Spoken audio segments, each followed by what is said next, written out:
আল্লাহ রাব্বুল আলামিন আল্লাহ তাআলার পক্ষ থেকে মনোনীত ধর্মের নাম হলো ইসলাম। ইন্না দীনা ইনদাল্লাহি ইসলাম। আল্লাহ রাব্বুল আলামিন এই ইসলামকে আল্লাহ তাআলার পক্ষ থেকে প্রেরিত যে ধর্ম, এর নাম হলো ইসলাম ধর্ম। আর যারা ইসলাম ধর্মের মুসলমান তাদের জন্যই জান্নাতের বরাদ্দ করা হয়। আর বাকি যারা ইহুদি খ্রিস্টান নাসারা অর্থাৎ অমুসলিম যারা, তাদের জান্নাতগুলো বর্জন করা হয়, ওই জান্নাতগুলো মুমিনদের আমলনামায় দিয়ে দেওয়া হয়।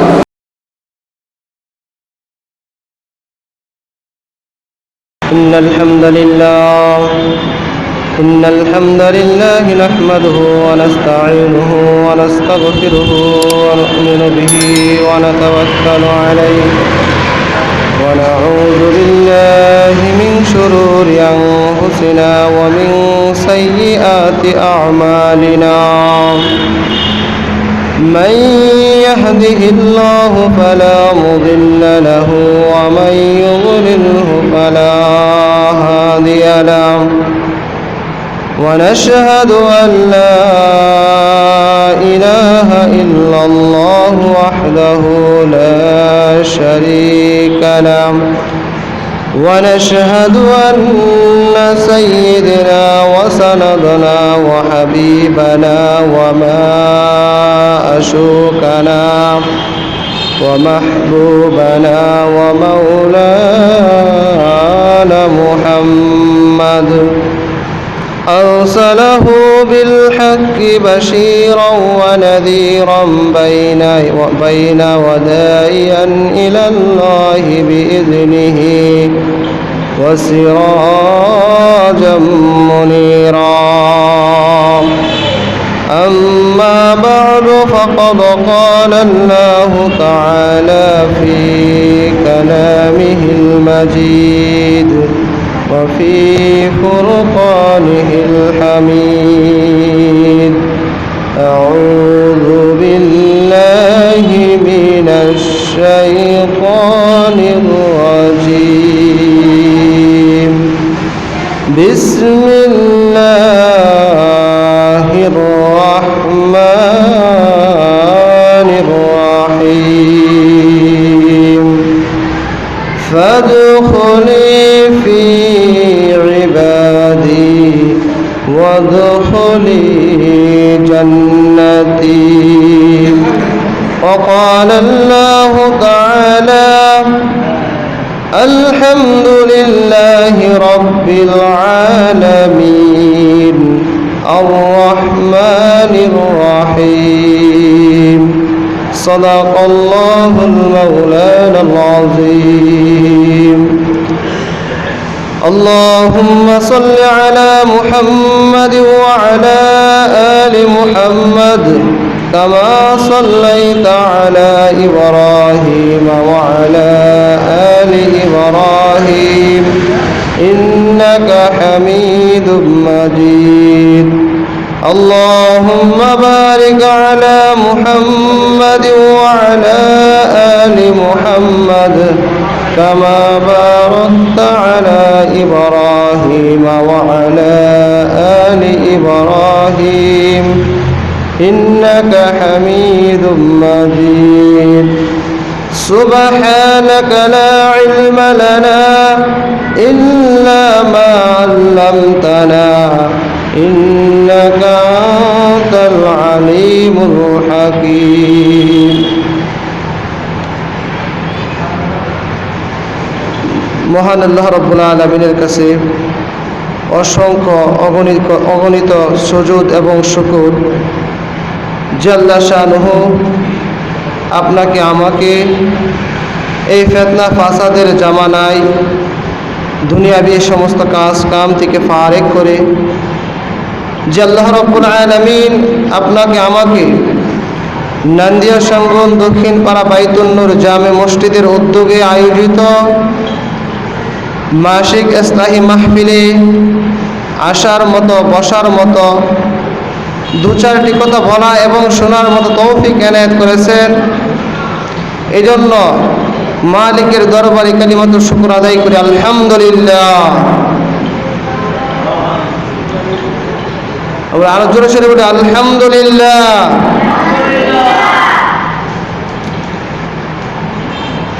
তো আলহামদুলিল্লাহ, আমিও সূরা ফাতিহার 2টি আয়াত তেলাওয়াত করেছি, আলহামদুলিল্লাহি রাব্বিল আলামিন।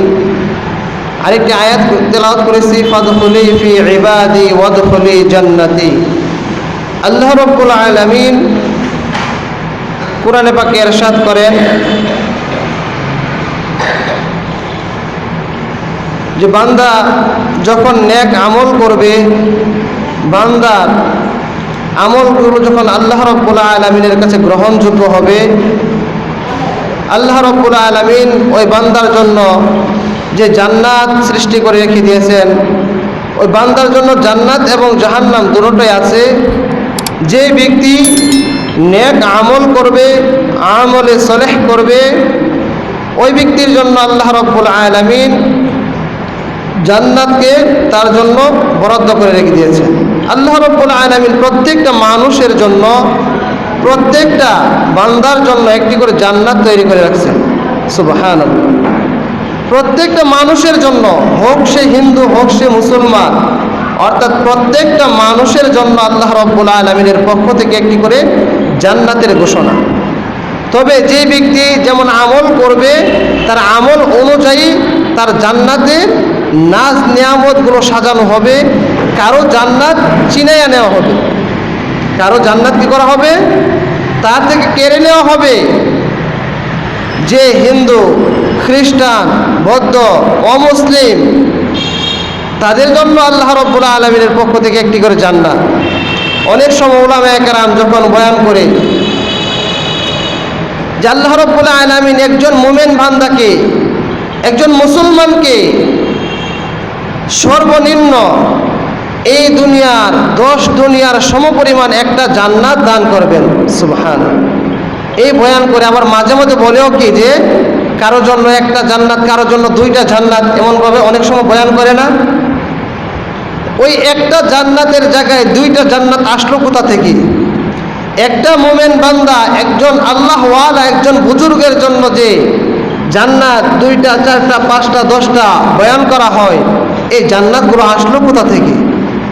এগুলো হলো আমার আপনার মতো পৃথিবীর মধ্যে অসংখ্য অগণিত মানুষ আল্লাহ রাব্বুল আলামিন দুনিয়ার মধ্যে সৃষ্টি করে দিয়েছে।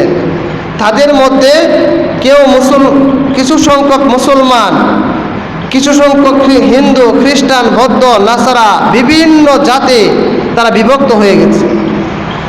আল্লাহ রাব্বুল আলামিন আল্লাহ তাআলার পক্ষ থেকে মনোনীত ধর্মের নাম হলো ইসলাম।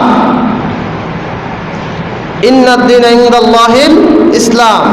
আল্লাহ রাব্বুল আলামিন এই ইসলামকে আল্লাহ তাআলার পক্ষ থেকে প্রেরিত যে ধর্ম, এর নাম হলো ইসলাম ধর্ম। আর যারা ইসলাম ধর্ম, যারা মুসলমান, তাদের জন্যই জান্নাতগুলো বরাদ্দ করা হয়।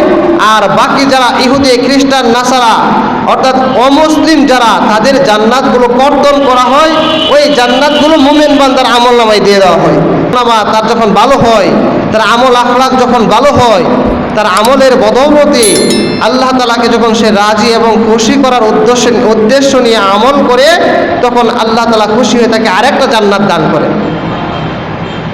তাকে আরেকটা জান্নাত দান করেন। যে জান্নাতটা পরিধান করলো, এটা হলো ওই সমস্ত অমুসলিম যারা ইসলাম থেকে খারেজ হয়ে গেছে, যারা ইহুদি, খ্রিস্টান, বৌদ্ধ, নাসারা, তাদের নামে যে জান্নাতটা বরাদ্দ ছিল, ওই জান্নাতটা তাদের থেকে কর্তন করে একজন মুসলমান মুমিনের আমল নামায় দিয়ে দেওয়া হয়।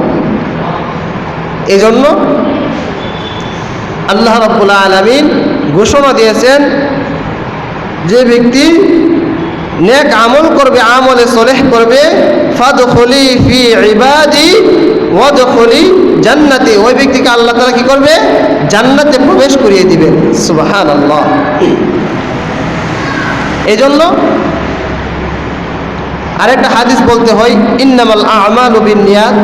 এই হাদিসটা আমি প্রায় বলে থাকি, জুমার বয়ানে বিশেষ করে বেশি বলে থাকি, যে এই জন্যই বলে থাকি, আমরা আমল করি, ইবাদত করতেছি, কিন্তু ইবাদতের মধ্যে স্বাদও পাই না, ইবাদতের মজা আমরা অনুভব করতেও পারি না, আর ইবাদতের দ্বারা আমরা কোনো ফায়দা হাসিল করতে পারি না।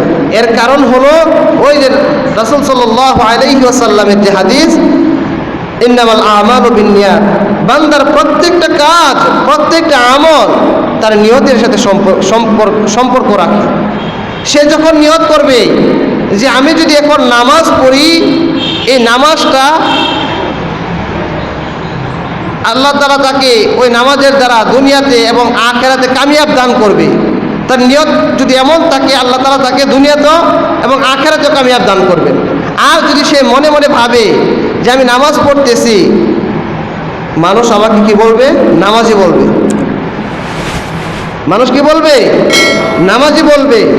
এই নিয়ত যখন তাকে, আল্লাহ রাব্বুল আলামিন ওই বান্দাকে এমন একটা শব্দ মানুষ তার পিছনে ব্যবহার করে, মানুষ কিন্তু বলে যে মানুষ এই লোকটা নামাজি, অর্থাৎ সে যেমন চাইছে আল্লাহ তাআলার কাছে আল্লাহ রাব্বুল আলামিন তাকে এমনটাই দেয়। আবার কেউ রোজা রাখে চিন্তা ফিকির করে, মানুষ দেখবে যখন আমি এত একটা জবরদস্ত লোক, রোজা রাখি না, মানুষ মন্দচারী বলবে, খারাপ বলবে, এই ফিকির করে রোজা রাখে। অথবা কেউ নিয়ত করে যে আমি রোজা রাখলাম, আমাকে মানুষ রোজাদার বলবে। হজ করতে গেলাম, আমাকে মানুষ হাজি সাহেব বলবে, আমাকে মানুষ হাজি সাহেব বলবে। আলেম হইলাম, মনের ভিতরে একটা তাকাব্বুরি অহংকার চলে আসে যে মানুষ আমাকে আলেম বলবে। ওই ব্যক্তি যখন ইন্তেকাল করবে, যখন রব্বুল আলামিনের কাছে তাকে তার জবাব দেওয়ার জন্য ডাকা হবে, আল্লাহ রব্বুল আলামিন ওই সমস্ত বান্দাদেরকে ডেকে ডেকে বলবে, ও আমার বান্দারা, তুমি দুনিয়াতে কি আমল করেছ? তখন ওই সমস্ত লোকগুলো বলবে, ও রব্বুল আলামিন, আপনার পক্ষ থেকে হুকুম ছিল দৈনিক 5 ওয়াক্ত নামাজ আদায় করা।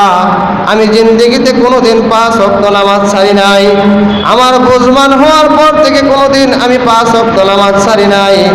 আরেক ব্যক্তিকে যখন জিজ্ঞাসা করবে, ও বান্দা, তুমি রোজা রাখছো কাকে খুশি করার জন্য? ওই ব্যক্তি বলবে, রব্বুল আলামিন, আপনার পক্ষ থেকে হুকুম ছিল, ফরজ হুকুম রোজা রাখা, এই জন্য রোজা রেখেছি।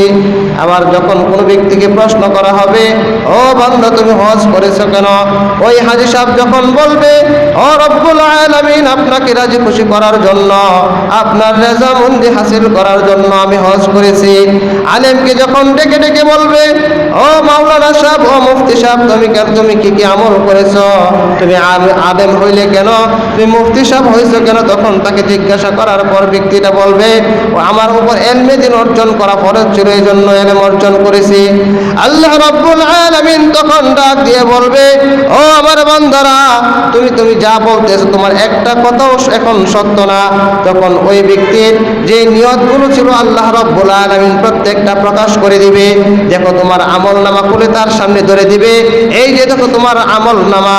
ওই আমলনামাটা তার সামনে ধরে দিবে ফেরেশতাগণ, আর বলবে, তুমি যখন দুনিয়ার মধ্যে নামাজ পড়েছ, তোমার নিয়তটা ছিল মানুষকে দেখানোর জন্য। মানুষ তোমাকে নামাজি বলবে, এই যে দুনিয়ার মানুষ তোমাকে নামাজি বলেছে, নাও তোমার আমলগুলো নিয়ে সোজা জাহান্নামে চলে যাও। আর ওই সমস্ত আলেমদেরকে ডেকে ডেকে বলবে, ও মাওলানা সাহেব, ও মুফতি সাহেব, তুমি তো দুনিয়াতে ইলম অর্জন করেছ, দুনিয়ার মানুষগুলো তোমাকে আলেম বলবে, দুনিয়ার মানুষগুলো তোমাকে মুফতি সাহেব বলবে, মুহাদ্দিস সাহেব বলবে, শাইখুল হাদিস বলবে। তোমার ভিতরে এক ধরনের তাকাব্বুরি ছিল, দুনিয়ার মানুষকে খুশি করার জন্য তুমি কাজগুলো করেছো। এই যে নাও তোমার আমলনামা। তোমার দুনিয়ার মধ্যে যে নিয়ত ছিল, তোমাকে দুনিয়ার মানুষগুলো হাজী সাহেব বলেছে, দুনিয়ার মানুষগুলো তোমাকে নামাজি বলেছে, দুনিয়ার মানুষগুলো তোমাকে আলেম বলেছে, তোমাকে মুফতি সাহেব বলেছে, দুনিয়ার মানুষ তোমাকে রোজাদার বলেছে, একজন আমলদার লোক বলেছে। তোমার নিয়তের মধ্যে গরমিল ছিল, দুনিয়ার মানুষদেরকে দেখানোর জন্য তুমি আমল করেছো, আমি রব্বুল আলামিনকে খুশি করার জন্য কোনো আমল করে নাই। যাও, তোমার ওই সমস্ত আমলগুলো নিয়ে সোজা জাহান্নামে চলে যাও। তখন তার আমলনামাগুলো ফাঁস হয়ে যাবে। দুনিয়ার মধ্যে যে যাই করুক না কেন, কেউ গোপনে করে, কেউ প্রকাশ্যে করে, কেউ জানে, কেউ জানে না, কেউ রাতের আধারে করে, কেউ দিনের বেলায় করে, যে যেভাবেই পারে গুনাহের কাজগুলো যখন করে, কেউ তার শরীরের গরমে করে, কেউ তার ক্ষমতার দাপটে করে, কেউ বা তার ওই রঙিন চশমার কারণে সে আখিরাতকে ভুলে গেছে, এই জন্য করে। কিন্তু ওই দুনিয়ার তাকাব্বুরি বাহাদুরি এটা বেশি দিনের জন্য না, এটা বেশি দিনের জন্য না। আর যে অহংকার তাকাব্বুরি অহমিকা নিয়ে চলাফেরা করা হয়, আর ভিতরে যে একটা মানুষকে দেখানোর জন্য যে আমলগুলো করা হয়, এই প্রত্যেকটা আমল যখন আল্লাহ রাব্বুল আলামিন ফাঁস করে দিবেন, তখন বান্দাকে বলবে, যাও জাহান্নামের ফেরেশতাকে ডেকে ডেকে বলবে, ও আমার জাহান্নামের ফেরেশতারা আসো, আমার ওই বান্দাকে টেনে টেনে হেসড়ে জাহান্নামের দিকে নিয়ে যাও। জাহান্নামের দিকে ওই সমস্ত ফেরেশতারা নিয়ে যাবে, আর বান্দাগুলো চিৎকার করে বলবে, আয় রব্বুল আলামিন, দুনিয়ার মধ্যে নামাজ পড়েছে, রোজা রেখেছে, হজ করেছে, যাকাত দিয়েছে, দুনিয়ার সমস্ত নেক আমলগুলো করেছে, আর ওই আমলগুলোর করার পরেও আজকে আমাকে জাহান্নামে যাইতে হয়। আল্লাহ রাব্বুল আলামিন তখন ওই ব্যক্তির ওই আমলগুলো ফাঁস করে দেখিয়ে দিবে, আর বলবে, তুমি যেমন আমল করেছো তোমার এমনটাই তোমার জন্য বরাদ্দ হয়েছে। এই জন্য ভাই দোস্ত বুজুর্গ, আল্লাহ রাব্বুল আলামিনের পক্ষ থেকে আল্লাহ রাব্বুল আলামিন যে সমস্ত হুকুম আহকামগুলো করেছেন, প্রত্যেকটা হুকুম আহকামগুলো নবী মুহাম্মদুর রাসূলুল্লাহ সাল্লাল্লাহু আলাইহি ওয়াসাল্লামের তরিকা অনুযায়ী করার নাম হলো নেক আমল। আমল করতে হবে নবী মুহাম্মদুর রাসূলুল্লাহ সাল্লাল্লাহু আলাইহি ওয়াসাল্লামের তরিকা অনুযায়ী। ওই জন্য নবী মুহাম্মদুর রাসূলুল্লাহ সাল্লাল্লাহু আলাইহি ওয়াসাল্লাম হাদিসের মধ্যে বলেছেন, ইন্নামাল আমালু বিন্নিয়াত। বান্দার প্রত্যেকটা কাজ, বান্দার প্রত্যেকটা আমল তার নিয়তের সাথে সম্পর্ক রাখে। এই জন্য আমি আপনি যখন নামাজ পড়ি, যখন রোজা রাখি, তখন আমাদের ভিতর থেকে ওই সমস্ত ভাব, ওই সমস্ত চিন্তা ফিকিরগুলো দূরে সরিয়ে দিতে হবে। এটা হলো শয়তান। আল্লাহ রাব্বুল আলামিন যখন ওই মানব জাতির জন্য মানুষকে যখন বলে, শয়তানকে যখন বলা হয়েছিল, ও মুআল্লিমাতুল মালায়েকা, ও ফেরেশতাদের সর্দার, ওই শয়তানকে যখন বলা হয়েছে তুমি আদমকে সেজদা করো, আদমকে সেজদা করার কথা শোনার পর শয়তান আর ধৈর্য ধারণ করতে পারলো না। শয়তান রব্বুল আলামিনের সাথে তর্ক বিতর্কের মধ্যে লিপ্ত হয়ে গেল। আল্লাহ রব্বুল আলামিনের প্রশ্নের জবাবে শয়তান বলতেছে, ও রব্বুল আলামিন, আমি হলো আগুনের তৈরি ফেরেশতা, আমি হলাম আগুনের তৈরি ফেরেশতাদের সর্দার, আমি হলাম মুআল্লিমাতুল মালায়েকা। আগুনের কাজ হলো সর্বদাই উপরের দিকে ওঠা না নিচের দিকে যাওয়া। আমরা যখন আগুন জ্বালাই, আগুন কি নিচের দিকে যায় না উপরের দিকে যায়? উপরের দিকে যায়। আমি হলাম আগুনের তৈরি, আমার কাজ হলো উপরের দিকে যাওয়া, আমার অভ্যাস হলো উপরের দিকে তাকা। আর নগণ্য মাটির তৈরি মানুষ, মাটির তৈরি মাটির কাজ হলো নিচের দিকে যাওয়া। তাহলে শয়তান বলতে আল্লাহকে বুঝাইতে চাইতেছে, ও রব্বুল আলামিন, আমি আগুনের তৈরি, আর আদম হলো মাটির তৈরি। ওই মাটির তৈরি আদমকে আমি আগুন হয়ে কিভাবে সেজদা করি? আমার কাজ হলো উপরের দিকে যাওয়া, মাটির কাজ নিচের দিকে যাওয়া। তাহলে মাটিকে কিভাবে আমি আগুন হয়ে কিভাবে সেজদা করি? তখন আল্লাহ রব্বুল আলামিন রাগান্বিত হয়ে গেলেন। রাগান্বিত হয়ে রব্বুল আলামিন শয়তানকে চিরস্থায়ী জাহান্নামী ঘোষণা করলেন। ওই জাহান্নাম, শয়তান চিরস্থায়ী জাহান্নামী হয়েছে কিন্তু আদমের কারণে। কার কারণে? মানুষের কারণে। কার কারণে? তো ওই মানুষের কারণে শয়তান জাহান্নামী হয়েছে। তো মানুষকে কি এমনি এমনি ছেড়ে দিবে? না। তখন আল্লাহ রব্বুল আলামিন যখন শয়তানকে চিরস্থায়ী জাহান্নামী ঘোষণা করলেন, শয়তান আল্লাহ রব্বুল আলামিনের কাছ থেকে এর মধ্যে কয়েকটা শর্ত লাগাইলেন। এর মধ্যে একটা শর্ত হলো, ও রব্বুল আলামিন, আপনি আমাকে জাহান্নামী ঘোষণা করেছেন, আমার মধ্যে কষ্ট নাই। এখন আমার কথা হলো, আমাকে এমন একটি শক্তি দেন, আমি এমন কিছু কাজ করব, আপনার যে সমস্ত নেককার বান্দা, যে সমস্ত আমলদার লোক আছে, যে সমস্ত ভালো মানুষগুলো আছে, যারা নেক আমল করে, আমি তাদের ভিতরে ঢুকে তাদের আমলগুলো নষ্ট করে জান্নাতের রাস্তা থেকে পথ ভুলিয়ে আমি জাহান্নামের দিকে নিয়ে যাব। আমার আল্লাহ রাব্বুল আলামিন ডাক দিয়ে বলেন, ও শয়তান, মুআল্লিমাতুল মালায়েকার খাতা থেকে তোমার নাম কাটা গেছে, তোমার নাম এবং জাহান্নামীদের কাতারে উঠে গেছে। তুমি যখন এই দাবিটা করেছো, তোমাকে আমি আল্লাহ রব্বুল আলামিন এই ক্ষমতাটা দিয়ে দিলাম। তুমি আমার ভালো মানুষদেরকে তার আমলগুলো পরিবর্তন করে, তুমি আমার ভালো মানুষের মনের ভিতরে ওয়াসওয়াসা দিয়ে, তার নিয়তের মধ্যে গরমিল লাগিয়ে, শয়তানি যত ধরনের বুদ্ধি আছে এগুলো দিয়ে তুমি জান্নাতের রাস্তা থেকে ভুলিয়ে শুলিয়ে জাহান্নামের দিকে রাস্তার মধ্যে হাঁটাইবে।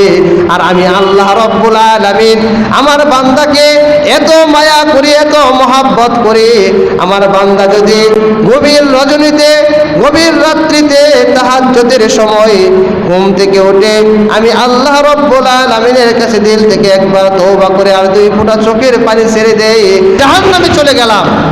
আমি ছিলাম মুআল্লিমাতুল মালায়েকা, এই জায়গা থেকে আমার চিরস্থায়ী জাহান্নামের ঘোষণা হয়ে গেছে। এই আদমকে আমি এত সহজেই ছেড়ে দিব না। এই শয়তানের কাজ কি করা? বান্দার আমলের মধ্যে পরিবর্তন ঘটানো, বান্দার আমলের মধ্যে গরমিল লাগানো, বান্দার নিয়তের মধ্যে গরমিল লাগানো। বান্দা নিয়ত করবে হজ করতে যাওয়ার জন্য, বান্দার নিয়তের ভিতরে একটু ঢুকাই দিবে, শয়তান কি করবে?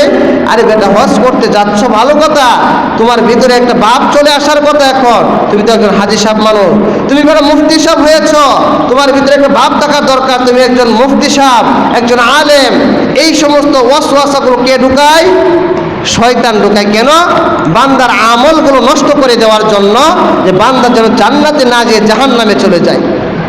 কারণ এই আমল করলে জান্নাতে যাইতে পারবে না। আগে যে কথাগুলো বললাম, এই কাজগুলো করলে, নামাজ পড়লাম মানুষকে দেখানোর জন্য, নামাজ পড়লাম মানুষ আমাকে নামাজি বলবে, রোজা রাখলাম মানুষ আমাকে রোজাদার বলবে, হজ করলাম আমাকে মানুষ হাজী সাহেব বললে, আলেম হইলাম মানুষ আমাকে আলেম বলবে, আমি কি করলাম নেক আমল করলাম মানুষ আমাকে আমলদার বলবে, আমি জামাতে গেলাম মানুষ আমাকে তাবলীগওয়ালা বলবে। এই সমস্ত নিয়ত করে যখন আমল করে, আমল কোন কাজে আসবে? কোন কাজে আসবে? কোনো কাজে আসবে না। এজন্য এই নিয়তটা কে করায়? কে করায়? শয়তান করায়। এই নিয়তটা কে করায়? শয়তান করায়। কারণ শয়তান আমার আপনার জন্য, কার জন্য? আমার আপনার জন্য। কারণ আমরা আদম সন্তান। আমাদের আদি পিতা কে? আমরা একটু আগে বসি, একটু আগে বসি। আমাদের আদি পিতা কে? হযরত আদম আলাইহিস সালাতু ওয়াস সালাম। তাহলে আদমের সন্তান আমরা, তাহলে আমাদের জন্যই তো শয়তান জাহান্নামী। এই জন্য তাহলে শয়তানকে আমাদেরকে ছেড়ে দিবে তো সহজেই? শয়তান চাবে ভুলিয়ে ভালিয়ে রব্বুল আলামিন থেকে কিভাবে বান্দাকে দূরে সরিয়ে তার দলভুক্ত করে জাহান্নামে নিয়ে যাইতে পারে। আর আমার আপনার উচিত হলো যে আমি আপনি রব্বুল আলামিনকে রাজি খুশি করতে পারি কিভাবে, কোন আমলটা করলে আমার মালিক খুশি হয়ে যাবে, কোন আমলটা করলে আমার মালিক আমার প্রতি রাজি হয়ে যাবে। আল্লাহ রাব্বুল আলামিন যখন কোনো বান্দাকে ধরে, যখন কোনো মানুষকে হেদায়েত দিতে চাই, অল্প আমলের দ্বারা, তার নিয়তের দ্বারাই আল্লাহ তাআলা তার জিন্দেগির অনেক বড় পরিবর্তন ঘটাইতে পারে। একজন মহিলা সারা জিন্দেগি বড় নেক আমল করলো, তারপরে সে জাহান্নামে যাইতে হয়, এমন ঘটনা শুনছেন কিনা? আর একটা মহিলা সারা জীবন ভর জিন্দেগির পুরোটা জিন্দেগি সে একজন ব্যবসাখানার মধ্যে কাটিয়ে দিল। বুঝতে পারছেন তো? ওই অর্থাৎ তার দেহ ব্যবসায় কাটিয়ে দিল, অল্প একটা আমল করেছে, ওই একটা অল্প আমল আল্লাহ রাব্বুল আলামিনের কাছে গ্রহণযোগ্য হয়ে গেছে। আল্লাহ রাব্বুল আলামিন তার জিন্দেগির গুনাহগুলো মাফ করে তাকে আল্লাহ তাআলা চিরস্থায়ী জান্নাতের ঘোষণা করে দিলেন। এমনভাবে যখন বান্দাকে আল্লাহ রাব্বুল আলামিন কবুল করে নেই, আর বান্দার দিলটা যদি এমন নরম থাকে যে শুনবে যে আল্লাহকে রাজি খুশি করতে চায়, তার দিলটা কেমন লাগবে? তার দিলটা দেখবে রবের প্রতি সর্বদাই রবের ফিকির করা, রবকে খুশি করার চিন্তা করা, নবী মুহাম্মদুর রাসূলুল্লাহ সাল্লাল্লাহু আলাইহি ওয়াসাল্লামের তরিকা অনুযায়ী আমল করে রবকে পাওয়ার চেষ্টা করা। এগুলো করলে কি করবে? মালিক আপনার আমার দিকে যখন রহমতের দৃষ্টিতে তাকাইবে, তখন আমার আপনার জিন্দেগিটা পরিবর্তন হয়ে যাবে। আল্লাহ রাব্বুল আলামিন গায়েবী এলেমও মানুষকে দিতে পারে, যার নমুনা বেশি দূর যাইতে হয় না, বেশি দূর যাইতে হয় না অনেক সমস্যা। অর্থাৎ আমার আজকের আলোচনা হলো যে আমি আপনি যদি নেক আমল করি তাহলে আমার আপনার জন্য ফাদখুলি ফি ইবাদি ওয়াদখুলি জান্নাতি, মানে বান্দা যখন আমল করবে, ইবাদত করবে, কাকে খুশি করার জন্য? মালিককে খুশি করার জন্য, আল্লাহকে খুশি করার জন্য। নবী মুহাম্মদ সাল্লাল্লাহু আলাইহি ওয়াসাল্লামের তরিকায় যদি ওই আমলগুলো, নেক আমলগুলো করে যেতে পারে, ওই ব্যক্তির জন্য চিরস্থায়ী জান্নাতের ঘোষণা। কিন্তু ওই জান্নাতের বাধা হলো শয়তান। জান্নাতের বাধা শয়তান। শয়তান কিভাবে মানুষকে ওয়াসওয়াসা দেয়, এই কথাগুলো আমরা মনোযোগ সহকারে শুনব। এর মধ্যে একটা বললাম, শয়তান কিভাবে মানুষের নিয়তের মধ্যে গরমিল করে দিই, মানুষের নিয়তের মধ্যে গরমিল করে দিই। এর মধ্যে একটা হলো বান্দা আমল করবে, আমলের ভিতরে ঢুকাই দিল কি, তুমি নামাজ পড়তেছো, তোমাকে মানুষ নামাজি বলবে, মানুষ তোমাকে আলেম বলবে, মানুষ তোমাকে একজন মুসল্লি বলবে, মুমেন বলবে, মানে বিভিন্ন ধরনের ফিকির তার ভিতরে ঢুকাই দিয়ে কে? শয়তান। আবার যখন বান্দা দীর্ঘদিন অন্যায়, অবিচার, অশ্লীল, বেহায়াপনা, বিভিন্ন ধরনের গুনাহের কাজে লিপ্ত ছিল, এই গুনাহের কাজ করতে করতে তার জিন্দেগিটা একবারে শেষ করে দিয়েছে, তখন শয়তান তাকে আরেকটা ওয়াসওয়াসা দেয়। শয়তান বলে, ও বান্দা, তুমি যে জিন্দেগিতে যে পরিমাণ গুনাহ করেছো, হাদিসের মধ্যে অনেক সময় শোনা যায় কত কাজা নামাজ কাজা আদায় করলে 2,88,00,000 বছর জাহান্নামে জ্বলতে হয়, অমুক আমল না করলে এত বছর জাহান্নামে জ্বলতে হয়, অমুক কাজ করলে এত বছর জাহান্নামে জ্বলতে হয়। ও এই সমস্ত ওই হাদিসগুলো তাকে তার ভিতরে যখন চলে আসে, তখন বান্দার ভিতরে একটা পরিবর্তন আসার ভাববে, তখন এই মুহূর্তে শয়তান হাজির। কেন? শয়তান তখন ভিতরে ঢুকায়, আরে বেটা, সারা জিন্দেগি ভর যে পরিমাণ গুনাহের কাজ করেছি, যে পরিমাণ নামাজ ছেড়ে দিয়েছি, যে পরিমাণ অন্যায়, অবিচার, অশ্লীল, বেহায়াপনা কাজ করেছি, যে পরিমাণ জিনা, এরপরে মদ্যপান করেছি, এগুলোর হিসাব দিলে তো আমার জান্নাতে যাওয়ার কোনো রাস্তাই নাই। এই জিনটা ঢুকায় কে? শয়তান। তখন মানুষটা আবার এই আমলগুলো ছেড়ে যে আবার তার ওই আগের রাস্তায় চলে যায়। আর যার ভিতরে একবারেই পরিবর্তন আসে, যে ব্যক্তি মালিককে খুশি করার জন্য একবারে পিছনের সমস্ত কিছু ছেড়ে দিয়ে আবার সে মালিকের কুদরতি পায়ে সেজদায় লুটিয়ে পড়ে আর মালিকের কাছে চাই, ও মালিক, আমি জিন্দেগিতে অনেক অন্যায় করেছি, অনেক গুনাহ করেছি, ভুল করেছি, আমি বুঝতে পেরেছি আমার অন্যায়গুলো অনেক বড় গুনাহ করে ফেলেছি, আমি আপনার বান্দা, আমি তো গুনাহ করতে ভালোবাসি, ও রব, আপনি তো ক্ষমা করতে ভালোবাসেন, আপনি আমার জিন্দেগির সমস্ত গুনাহ খাতাগুলো মাফ করে দেন। এইভাবে যখন মালিককে খুশি করার জন্য কথাগুলো বলে, তখন মালিকও ডাক দিয়ে বলে, ও বান্দা, তোমাকে আমি চিরতরে তোমার জিন্দেগির সমস্ত গুনাহগুলো মাফ করে দিলাম, তোমার জিন্দেগির সমস্ত কবিরা সগীরা সমস্ত গুনাহগুলো ধুয়ে মুছে একবারে পরিষ্কার করে দিলাম, তুমি তোমার নতুন করে জিন্দেগি শুরু করো, একমাত্র আল্লাহ এবং তার রাসূলকে রাজি খুশি করার নিয়তে তুমি তোমার নেক আমলগুলো শুরু করে দাও।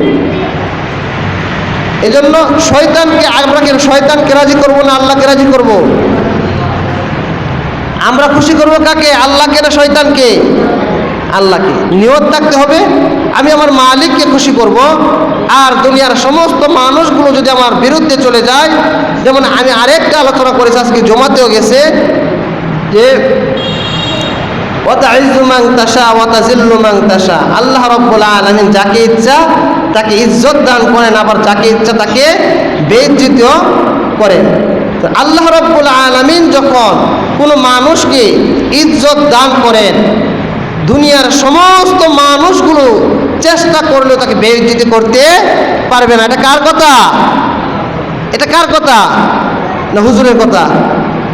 বক্তাগর কথা? কার কথা? আল্লাহর কথা। ওয়াতাইযু মান তাশা ওয়া তাযিল্লু মান তাশা বিয়াদিকাল খায়র। আল্লাহ রাব্বুল আলামিন বলেন যে আমি আল্লাহ রাব্বুল আলামিন যদি চাই কাকে ইজ্জত দান করব, দুনিয়ার সমস্ত মানুষগুলো তার বিরুদ্ধে চলে যাবে, দুনিয়ার সমস্ত মানুষগুলো তার বিরুদ্ধাচরণ করবে, তাকে ভুল বুঝবে, তাকে ভুল বুঝে তাকে অপমান করার চেষ্টা করবে, কিন্তু আমি আল্লাহ তাআলা যদি তাকে ইজ্জত দেই, দুনিয়ার সমস্ত মানুষগুলো তাকে বেইজ্জতি করতে পারবে না। আবার তাকে আমি জিল্লতি দিব, তাকে আমি বেইজ্জতি করব। দুনিয়ার সমস্ত মানুষকে সে খুশি করে ফেলছে, দুনিয়ার মানুষগুলোকে সে এমনভাবে রাজি এবং খুশি করেছে, আর মালিক তার প্রতি নারাজ হয়ে গেল। তো মালিক বলেন, ও বান্দা, দুনিয়ার সমস্ত মানুষগুলো মিলেও চেষ্টা করলে তোমাকে ইজ্জত দান করে দিতে পারবে না। আমি আল্লাহ তাআলা যদি তোমাকে বেইজ্জতি করি, তাহলে সমস্ত মানুষ তোমাকে ইজ্জত দিতে পারবে না। দিবে কেমন? মানুষ সাময়িক সময়ের জন্য ইজ্জত দেবে, কেন? সে তো মালিককে খুশি করার জন্য বলে নাই, দুনিয়ার মানুষকে খুশি করার জন্য কথাটা বলেছে। বা এমন একটা কাজ করেছে যে দুনিয়ার মানুষ তাকে বাহ বাহ করবে, কিন্তু মালিককে নারাজ করে, মালিককে নারাজ করে সে কি করলো? এমন একটা কাজ করলো, মানুষ খুশি হয়ে গেল। আমার মালিক যিনি আমাকে সৃষ্টি করেছেন, যিনি আমাকে এত সুন্দর একটা চেহারা দান করেছেন, যিনি এত বড় আসমান সৃষ্টি করেছেন, খুঁটিবিহীন আসমান আমার আপনার মাথার উপর রেখে দিয়েছেন, যিনি এত জমিন আমার জন্য বিছানা স্বরূপ বিছিয়ে রেখেছেন, যে আল্লাহ আমাকে আপনাকে এত সুন্দর বাতাস খাওয়াইতেছেন, অক্সিজেন দিতেছেন, আর যে আল্লাহ রব্বুল আলামিন আমাকে আপনাকে এত এত নিয়ামত দান করতেছেন, এই নিয়ামতগুলো ভুলে গিয়ে আমি যখন মানুষকে খুশি করে আমার মালিককে নারাজ করে ফেলি, তখন মালিকও আমার প্রতি নারাজ হয়ে যায়। এজন্য বলেন, আমি আল্লাহ তাআলা যাকে বেইজ্জতি দান করি, দুনিয়ার সমস্ত মানুষগুলোকে ইজ্জত দিতে পারবে না। এজন্য আবার ইজ্জত দিবে তোমাকে, কেমন ইজ্জত? যে মানুষকে যে তুমি খুশি করছো তার একটা পুরস্কার আছে না? আমি যে একজন মানুষকে খুশি করলাম, আমি 500 টাকা বা একটা কিছু হাদিয়া আপনাকে দিলাম, আপনি একটু খুশি না? এই যে খুশিটা, এটা হলো আমি আপনাকে দিলাম, আপনি খুশি, আর আমার গার্ডিয়ান বা আমার কাছের লোক সে একটু নারাজ। মনে করেন আপনার আব্বা আপনার সামনে উপস্থিত, আপনার বাবা হুকুম করেছে যে এখান থেকে একটা টাকাও কাউকে দিবেন না। আপনি করলেন কি? আপনার বাবাকে নারাজ করে, আপনার বাবার নাকে মুখে কালি মেরে আপনি টাকাগুলো মানুষকে দান করে দিয়েছেন। তাহলে মানুষটা খুশি হয়ে গেল না? কথা বুঝতেছেন? এখন ওই মানুষগুলো খুশি হয়ে গেল না? কিন্তু বাবা কি খুশি? বাবা কিন্তু নিষেধ করছে। তো দুনিয়ার মধ্যে সাধারণ বাবা অল্প সময়ের জন্য আপনার আমার জন্য গার্ডিয়ান। দুনিয়ার মধ্যে আপনাকে আমাকে আল্লাহ রাব্বুল আলামিন সৃষ্টি করবেন, এটা আপনাকে আমার আগেই দেখা হয়ে গেছে। মার পেট আল্লাহ তাআলা একটা কি ফ্যাক্টরি হিসাবে আল্লাহ তাআলা দিয়েছেন, অল্প সময়ের জন্য মার গর্ভে ধারণ করা হয়। আবার আল্লাহ রাব্বুল আলামিন দুনিয়ার মধ্যে আপনাকে অল্প সময়ের জিন্দেগিও দান করেন। 10 মাস 10 দিন আপনি মায়ের পেটে আপনি মায়ের পেটে থাকি। মাকে আপনার নাকটা আপনার মা দিয়েছেন, আপনার বাবা দিয়েছে? কে দিয়েছে? আপনার একটা চোখ আপনার আব্বা দিয়েছে, একটা চোখ আপনার আম্মা দিয়েছে। কে দিয়েছে? আল্লাহ। যে ঠোঁট দিয়ে, যে জিহ্বা দিয়ে আমি আল্লাহকে ডাকি, মানুষকে খুশি করি, এই জিহ্বা এবং ঠোঁট কে দিয়েছে? মা দিয়েছে না বাবা দিয়েছে? আল্লাহ দিয়েছে। যে পা দিয়ে আমি হাঁটা চলা করি, আল্লাহর এত বড় নিয়ামত। আমি এই পা দিয়ে কত জায়গায় যাইতেছি, যার পা নাই সে একবার ফিকির করে আমি যদি একবার হাঁটতে পারতাম, আমার দিলটা কলিজাটা ঠান্ডা হয়ে যাইত। এত বড় নিয়ামত বাবা দিয়েছে না মা দিয়েছে? আল্লাহ দিয়েছে। পা দিয়েছে আল্লাহ, 2টা হাত মা দিয়েছে। বাবা দিয়েছে? কেউ দেয় নাই। কে দিয়েছে? আল্লাহ। পা দিয়েছে আল্লাহ, হাত দিয়েছে আল্লাহ, আমার চেহারা দিয়েছে আমার মালিক, আমার চুল দিয়েছে আমার মালিক, আমার এই ঠোঁট জিহ্বা সবগুলো, আমার কান, আমার সমস্ত অঙ্গ প্রত্যঙ্গে কোনো একটা অংশকে আমার মা দিয়েছে? আমার বাবা দিয়েছে? না। ওনারা একটা সময়ের জন্য ওনাদের ধারণ করেছে। আল্লাহ তাআলার নিজাম এটা। আল্লাহ রাব্বুল আলামিন আপনাকে আমাকে আপনার আমার মায়ের পেটে কিছুদিন রাখবে। আবার আপনি যখন আপনার মায়ের পেটে ছিলেন, আপনার বাবা এবং আপনার মায়ের আদর স্নেহ দিয়ে আপনাকে বড় করেছে। আবার আপনার সন্তান যখন হয়, আপনার বিবি গর্ভে ধারণ করে আপনার দুজনের এই আদর স্নেহ দিয়ে আপনি আপনার সন্তানকে বড় করেন। এটা দুনিয়ার নিজাম, এটা দুনিয়ার নিজাম, যে এটা লালন পালন করতে হয়, করবে, ধৈর্য ধারণ করবে, তাদের পেটে ধারণ করবে। এই কাজগুলো দুনিয়ার একটা নিজাম। তো অল্প সময়ের জন্য যে মা আমাকে একটা চুল দিতে পারে নাই, যে মা বাবা আমাকে একটা আঙ্গুল দিতে পারে নাই, এই মা বাবাকে নারাজ করে আমি একটা কাজ করতে পারি না। যে মালিক আপনার আমার এই পুরা বডিটা সৃষ্টি করেছেন, যে মালিক আমাকে আপনাকে জিহ্বা দিয়েছেন, যে মালিক আপনাকে আমাকে এই কান দিয়েছেন, যে মালিক আপনাকে আমাকে দুটো হাত দিয়েছেন, যে দুটো পা দিয়েছেন, এত সুন্দর একটা বডি আল্লাহ তাআলা দান করেছেন, যে মালিক আপনাকে আমাকে দুনিয়ার মধ্যে প্রেরণ করেছেন, আমাকে আপনাকে সৃষ্টি করেছেন, আল্লাহ তাআলা যিনি সব কিছুর সৃষ্টিকর্তা, আমরা নামাজে দাঁড়িয়ে বলি আলহামদুলিল্লাহি রাব্বিল আলামিন। সমস্ত প্রশংসা ওই আল্লাহ তাআলার জন্য, তিনি সমস্ত কুল কায়নাতের প্রতিপালক। একথা বলি না? একথা বলি কি নামাজের মধ্যে? প্রত্যেক নামাজের প্রত্যেক রাকাতে এই আয়াতটা পড়া হয় কিনা? এই আয়াত ছাড়া এই রাকাত পড়া হয়? যদি সুন্নত পড়েন, বেতের পড়েন, ওয়াজিব পড়েন, নফল পড়েন, ফরজ পড়েন, যত নামাজ আছে সমস্ত নামাজের মধ্যে আলহামদুলিল্লাহি রাব্বিল আলামিন এই আয়াত পড়েন। কি বলতেছি? সমস্ত পৃথিবীর প্রতিপালক আমার আল্লাহ, এই আল্লাহ আপনাকে আমাকে সৃষ্টি করে দিয়েছেন, আল্লাহ আমাকে আপনাকে সৃষ্টি করেছেন। শুধু আমাকে আপনাকেই সৃষ্টি করেন, আমার আপনার মা বাবা দাদা পরপুরুষ হযরত আদম আলাইহিস সালাতু ওয়াস সালাম থেকে নিয়ে আমার আখিরি মানে সর্বশেষ যে ব্যক্তিটা আসবে আদম সন্তানের, ওই ব্যক্তি পর্যন্ত সমস্ত সৃষ্টির মাখলুকের সৃষ্টিকর্তা কে? আল্লাহ। আল্লাহ রাব্বুল আলামিন সমস্ত কিছুর সৃষ্টিকর্তা, জান্নাতের জাহান্নামের সৃষ্টিকর্তা, দুনিয়ার সৃষ্টিকর্তা, অর্থাৎ কুল কায়নাতের এমন কোন জিনিস নেই যেটা আল্লাহ তাআলা সৃষ্টি করে নাই। এত কিছু সৃষ্টি করেছেন আমার আল্লাহ। আমার মালিক বলেছেন নামাজ পড়ার জন্য, আমি নামাজ পড়ি না। আমার মালিক বলেছেন তুমি হজ করতে যাও, আমি হজ করতে যাই না। আমার মালিক আমাকে বিভিন্ন ধরনের হুকুম করেছেন, ওই হুকুমগুলো ছেড়ে দেই, শয়তানকে রাজি এবং খুশি করি। ওই যে কথাটা বলতেছিলাম এটা হলো আমার মালিককে, আমার মালিক বলেছে তুমি এই রাস্তায় চলো, আমি এই রাস্তায় না গিয়ে মানুষকে খুশি করার রাস্তায় যাইতেছি। তখন ওই মালিককে রাজি খুশি হবে না বেজার হবে? খুশি হবে না বেজার হবে? রাগান্বিত হবে। কারণ মালিক এত সুন্দর করে আপনাকে আমাকে সৃষ্টি করেছেন, সব কিছু সৃষ্টি করেছেন, আপনার আমার শ্বাস নিঃশ্বাসের প্রতি মুহূর্তে খোঁজ খবর রাখতেছে ফেরেশতারা। আল্লাহ তাআলা আপনার জন্য মানে আপনার আমার জন্য কত কিছুই না সৃষ্টি করে রেখে দিয়েছেন নিয়ামত স্বরূপ। ওই মালিককে নারাজ করে যখন বান্দা, কিছু মানুষ আছে না আল্লাহকে নারাজ করে মানুষকে খুশি করে, আছে না? কুরআন ওয়াজ এবং মাহফিল করা, ওয়াজ মাহফিল করা এটা কি নাজায়েজ কোনো কাজ? আচ্ছা, গান বাজনা করা তো সওয়াবের কাজ। হ্যাঁ, তাহলে গান বাজনার মধ্যে কোনো ধরনের বাধা আছে? নাই। ওয়াজ মাহফিলের মধ্যে বাধা। সমস্ত কিছু চলতেছে, চলে না? মেল ফ্যাক্টরি সমস্ত যত কিছু আছে সব চলে। ইজতেমার ময়দানে গজব, এসব করোনা ইজতেমার ময়দানে না, হজের মধ্যে আর ইজতেমার ময়দানে। এই জন্য এটা কাকে খুশি করলাম?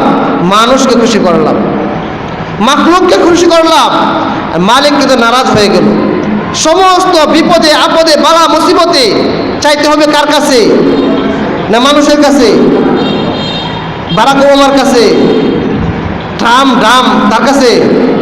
কার কাছে চাইতে হবে? আল্লাহর কাছে। তাহলে আল্লাহর কাছে চাইতে হলে যাইব কি ওই যে মুক্তমঞ্চে,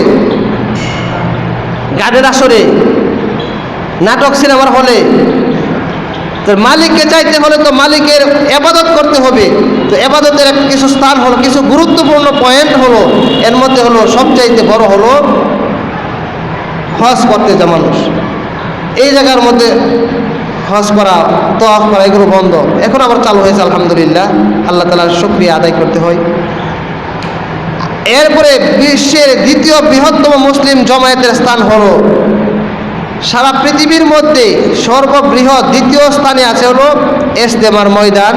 এটা বেশি দূরে না, সারা বাংলাদেশের মধ্যে আবার জাতীয় আমাদের রাজধানী ঢাকা, আবার ঢাকা শহরের মধ্যে গুরুত্বপূর্ণ পয়েন্ট হলো গাজীপুর। গাজীপুরের টঙ্গীতে বিশ্ব ইজতেমা। সব কিছু চলে, কিন্তু টঙ্গী ইজতেমা হয় নাই।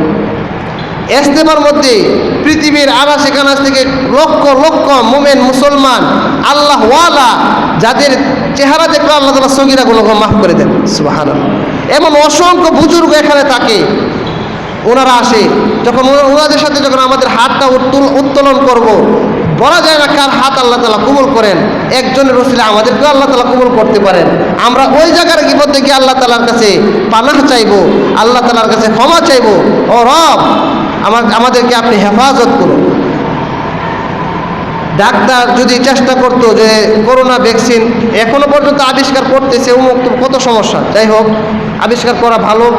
এটাও কোনো ব্যক্তি একটা মাধ্যম, যে জিনিসগুলো দ্বারা সে এই ভ্যাকসিন আবিষ্কার করবে এগুলো আল্লাহ তাআলা তৈরি, যে জিনিসগুলো ব্যবহার করা হয় এগুলো কিন্তু আল্লাহ তাআলা তৈরি। তো তৈরি করুক আলহামদুলিল্লাহ।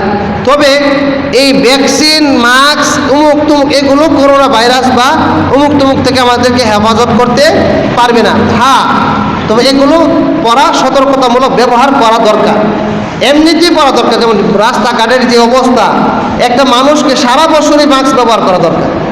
কারণ আমাদের রাস্তাঘাটের অবস্থা এই পরিমাণ খারাপ, হাল হাকিকত এই পরিমাণ নষ্ট, হাইটা গেলে নাক মনে দেখবো বন্ধ হয়ে যেতেছে দোলার কারণে। তো এমনিতে একটা মানুষের মাস্ক পরা দরকার। মাস্ক পরলে করোনা ভাইরাস থেকে আপনি বেঁচে যাব, এই ধারণা করাই মানে শিরক করা। বুঝতেও পারি না শিরক করতেছি। আরে করোনা ভাইরাস তো আমাকে হেফাজত করতে পারবে না, হেফাজতের মালিক কে? আল্লাহ। এই কথাগুলো দিলে ঢুকাইতে হবে, এই কথাগুলো অন্তরে ঢুকাইতে হবে, এই ফিকির ভিতরে ঢুকাইতে হবে।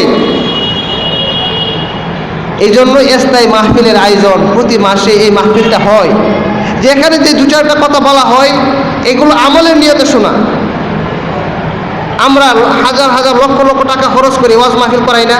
আমরা তো করাই, মসজিদে আমরা তো করাই, বিভিন্ন জায়গায় করাই। যে আগামীকাল আমরা আরেকটা খরচ করে মাদ্রাসা মাহফিল করতেছি, ইমাম উলামা পরিষদের পক্ষ থেকে আগামীকাল মাহফিল। তো এই যে ওয়াজ মাহফিলগুলো করাইতেছি, এগুলোর যে শতগুণ ফায়দা হলো ইসলাহী মাহফিল। প্রত্যেকটা মসজিদে এমন একটা মাহফিল, ইসলাহী মাহফিলের দরকার ছিল।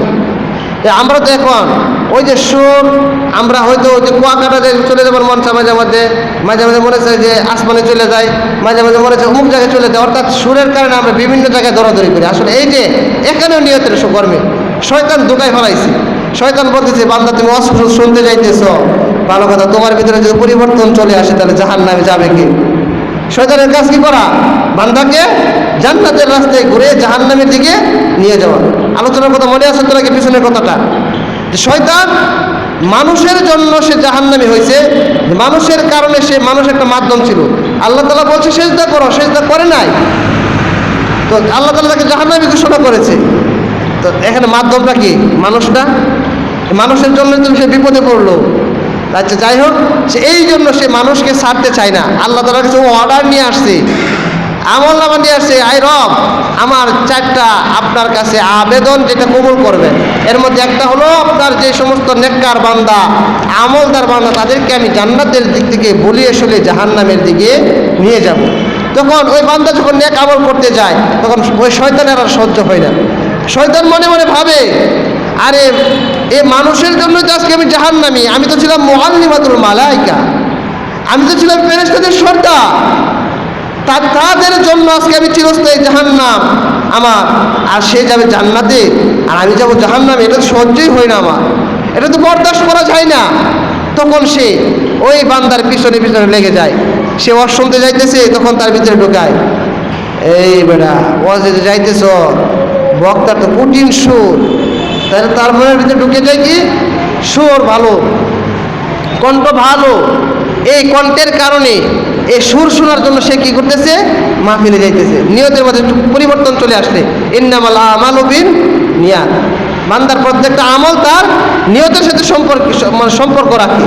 এই জন্য সে যখন ফিকির করতেছে কি সুর শোনার জন্য যাইতেছে, তার আমল নামার থেকে সওয়াবের রাস্তাটা সে আস্তে আস্তে কর্তন করে ফেলছে, তার নিয়ত পরিবর্তন করে ফেলতেছে, সুর শোনার জন্য যাইতেছে। তখন ওই ওয়াজ শোনার পরে তার কোনো ফায়দা আসে না। ওয়াজ শুনে সে মজা হাসিল করে, কিছু সময়ের জন্য ভিতরে আনন্দ অনুভব করে, কিন্তু আসলে তার পরিপূর্ণ ফায়দা সে হাসিল করতে পারে না। কারণ তার ভিতরে ছিল, নিয়ত ছিল সুর শোনার জন্য যাইতেছে। অনেক সময় দেখা যায় মাহফিলে যায় বা অর্ধেক রাস্তা থেকে মানুষ ঘুরে চলে আসে। কেন? শয়তান তার ভিতরে এই চিন্তা ফিকির ঢুকায় দেয় যে তুমি যে ওয়াজে যাইতেছ, বক্তার তো সেমন কোয়ালিটি সম্পূর্ণ বক্তা না, তার আলোচনা তো তেমন না, যার বাস্তব নমুনা দেখেন, মাহফিল লক্ষ লক্ষ টাকা খরচ করে যখন মাহফিল করা হয়, মাহফিল কিন্তু ভরে যায়, ভরে না? লক্ষ লক্ষ টাকা খরচ করলে মনে হয় এর ভিতরে কিছু একটা আছে। এই মানুষের নিয়তের কি পরিমাণ পরিবর্তন। আজকে আমাদের যে প্রধান বক্তা খন্দকার মুফতি আজিজুল হক ইয়াকুবী সাহেব, উনি কিন্তু আমাদের মাহফিলের অতিথি ছিল। আমাদের যে বার্ষিক ওয়াজ মাহফিল হওয়ার কথা ছিল, উনি কিন্তু দাওয়াতি মেহমান ছিলেন। ওনাকে কিন্তু আবার আমরা ইসলামী মাহফিলও নিয়ে আসছি। তাহলে আলোচক কিন্তু একজন, কিন্তু কথার পরিবর্তন, মানে মানুষের নিয়তের কত পরিবর্তন দেখেন। একই লোক তার স্থান কাল পাত্র বেঁধে তার সম্মান দেখানোর জন্য মানুষ চলে আসে, আসলে তার এই জন্য তার কোনো ফায়দা সে হাসিল করতে পারে না। ওয়াজ মাহফিলে যায়, এত টাকা খরচ করে আমরা মাহফিল করতেছি, এখন না গেলে কেমন দেখা যায়? এটা খারাপ দেখা যায়। বা মানে এখানে না গেলে কেমন দেখা যায় বাড়ির ওয়াজ, তখন বাধ্য হয়ে এসে চলে আসে না? এই একই লোক একই জায়গায়, কিন্তু পরিবর্তন নিয়তে। যে আমার যদি নিয়ত থাকে আমি মাহফিল শুনবো, আমি ওয়াজ শুনবো আমল করার নিয়তে, সে যেই হোক না কেন আমাকে এখন উপস্থিত হওয়া দরকার। 5 লক্ষ টাকা খরচ করে যখন আপনি একটা ওয়াজ করাইবেন, তা আপনার ওয়াজ কেমন হয়েছে এটা জানার দরকার নাই। যখন আপনার ওয়াজের কথা শুনবে, বড় করে প্যান্ডেল করবেন, 2-2.5 হাজার না, 2-2.5 লক্ষ লোক রইতে পারে এমন একটা মাহফিল, 20 লক্ষ টাকা 30 লক্ষ টাকা খরচ করবে একটা প্যান্ডেল করবেন, 1 লক্ষ টাকা খরচ করে মাইকের ব্যবস্থা করবে, 1-2 লক্ষ টাকা খরচ করে একটা বিরাট বড় গেট করবেন, যেটা আসমান দেখা যায়, আর একটু উঠলে আসমানে ওঠা যাইব। এমন মনে হয় মানুষের মনের ভাব। বা এমন যখন আপনি পরিবেশ করবেন, তখন মানুষ কিন্তু চলে আসে। এটা হলো পরিবেশের নিয়ত। তার নিয়ত হলো এত সুন্দর পরিবেশ, এখানে যাই নেই কেমনি, না গেলে কেমন দেখা যায়, এত সুন্দর দেখারও তো দরকার আছে, ঠিক আছে না? আর ইসলামী মাহফিল ফায়দা এটার মধ্যে এই জন্যই আমরা বলে থাকি যে ফায়দাটা বেশি। এখানে কোনো ব্যক্তির পরিচয় নাই, এখানে কোনো মানুষের পরিচয় আসে না, এখানে কোনো আয়োজনের মাধ্যম দিয়ে আসা হয় না। এখানে দু একজন উলামায়ে কেরাম তাকে ওনারা আলোচনা করে, এই আলোচনাগুলো কুরআন এবং হাদিস থেকে করে আমলের নিয়তে শুনলেই চলে। আমরা আমলের নিয়তে শুনলেই চলে, আমরা সঠিক সময়ে চলে আসার চেষ্টা করি। তো যাই হোক, মধ্যে একটু আমরা অন্যদিকে চলে গেছিলাম। তো আলোচনাটা আমি শেষ করে ফেলবো 2-4 মিনিটের ভিতরে। যে শয়তান সে চেষ্টা করে বান্দা কিভাবে তার ভিতরে ঢুকে বান্দার আমলগুলো কিভাবে নষ্ট করতে পারে। এই জন্য বান্দা যখন নেক আমল করতে যায়, তখন বান্দার ওই নিয়তের ভিতরে গরমিল ঢুকায় দেয়, তখন ভিতরে ঢুকায় ফিকির ঢুকায়, ও বান্দা তুমি যে যাইতেছো ওয়াজ শোনার জন্য, এখানে তো বক্তা বেশি ভালো না, এই ওয়াজ শুনে কি লাভ হবে? বা বক্তা বেশি ভালো না, ওয়াজ তেমন ভালো না, আর সামনে হজে যাই, আবার সামনে আরেকটা ওয়াজ আসতে বিভিন্ন আরেকটা ব্যস্ততা লাগিয়ে দেয়। এভাবে 1-2 এভাবে ওয়াজ যেতে সব বছর চলে যায়, ওয়াজ মাহফিলে যাওয়ার আর সুযোগ হয় না। তখন শয়তান বিরাট খুশি, তখন শয়তান ফিক করে হাসে আর বলে, আমি তো সাকসেসফুল, আমি তো খুশি, মহা খুশি। কারণ আমার যে পরিকল্পনা ছিল যে বান্দা জান্নাতের দিকে হাঁটবে, আমি তাকে জান্নাতের রাস্তা বলিয়ে শুলিয়ে জাহান্নামের দিকে নিয়ে যাব, আমার কাজটা হাসিল হয়ে গেছে। তাকে যে আমি এবছর একটা ওয়াজও শোনাই নাই। এই যে কাজটা করছে, কে করছে? শয়তান। তো এইভাবে শয়তান প্রত্যেকটা আমলে, আপনি হজ করার জন্য নিয়োগ করে দেখেন, শয়তান ফিকির করে ঢুকাইবে যে না এই বছর যাওয়ার দরকার নাই, এই বছর ব্যবসা বাণিজ্যের হাল থাকি কত খুব খারাপ, তা আগামী বছর চলে যাবে। তখন আগামী বছর আসলে তখন চিন্তা ফিকির করে যে আগামী বছর আমার ছেলের বিয়েটা না দিয়ে আবার যায় কীভাবে, এই বছরও চলে গেল। পরে আবার শয়তান ভিতরে ঢুকায় যে এই বছরটা খুব একটু অস্বস্তি লাগতেছে, অনেক সমস্যা, নানাবিধ ঝামেলা, এই বছর হজে যাওয়ার দরকার নাই, আগামী বছর চলে যাব। এভাবে করতে করতে করতে ওই হাদিস যে ব্যক্তিরা যার উপর হজ আল্লাহ তাআলা ফরজ করে দিয়েছেন, যার উপর হজ ফরজ হয়ে গেছে, যার এই পরিমাণ টাকা ধন সম্পদের মালিক, যার উপরে আল্লাহ তাআলা হজ ফরজ করে দিয়েছেন, ওই ব্যক্তিরা শেষ পর্যন্ত হজ না করে মারা যায়। আল্লাহ পাক রব্বুল আলামিন এই ব্যক্তির ব্যাপারে কঠিন সতর্ক দিয়েছেন। আর আল্লাহ নবী সাল্লাল্লাহু আলাইহি ওয়াসাল্লাম বলেছেন যে ওই ব্যক্তি হয় সে ইহুদি হয়ে মারা যাক বা নাসারা হয়ে মারা যাক, তাতে আমি রাসূলের আসেও না যায়ও না। এই কথাটা কি শুনতে তো স্বাভাবিক মনে হয়, একটু ফিকির করেন তো দেখি কথাটা কত বড়। যে দুনিয়ার মানুষগুলোর জন্য, যে মানুষগুলোর আখির জামানার নবী উম্মতকে আল্লাহ তাআলা এত মর্যাদা দান করেছেন, তারপরেও তার অল্প আমলের জন্য, আমলের মধ্যে, অল্প হায়াতের জিন্দেগির মধ্যে আল্লাহ তাআলা অল্প অল্প আমলের ভিতরে অনেক বড় নেক ঢুকাই দিয়েছেন। এই নবীজি সাফায়াত না করলে কোনো ব্যক্তি জান্নাতে যাইতে পারবে না। নবীজি যখন এই কথা বলেন, ওই ব্যক্তি ইহুদি হয়ে মারা যাক বা নাসারা হয়ে মারা যাক, তাতে আমি রাসূলের আসেও না যাইও না, তাহলে কথাটা কত বড়, অনেক বড় কথা। এই জন্য যে ব্যক্তির উপর হজ ফরজ হয়ে যায়, তারপর শয়তান ফিকির ঢুকায়, ও বান্দা এই বছর হজে যাওয়ার দরকার নাই, এই সে নয় সে বলিয়ে তার বয়স পার করে দেয়, তখন সে আর হজ করতেও পারে না, সে এইভাবে মৃত্যুর কোলে ডলে পড়ে। দেখেন এত বড় হজ, এত বড় একটা গুরুত্বপূর্ণ বিষয়, ইসলামের 5টা স্তম্ভ, এর মধ্যে একটা হলো হজ।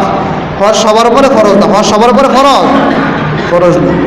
যাদেরকে আল্লাহ তাআলা তৌফিক দিয়েছেন, যার উপর আল্লাহ হজ ফরজ করেছেন, তার উপরে হজ ফরজ, তারপরে সে হজে যাইতে পারে নাই। অর্থাৎ ওই যে শয়তান তার পিছনে লেগে গেছে, এই বছর না আগামী বছর, পরের বছর, অমুক, সেই করতে করতে আপনার জীবন পার করে দিয়ে আপনার হজে যাওয়ার সুযোগ হয় না। তখন শয়তান বড় খুশি হয়ে যায়।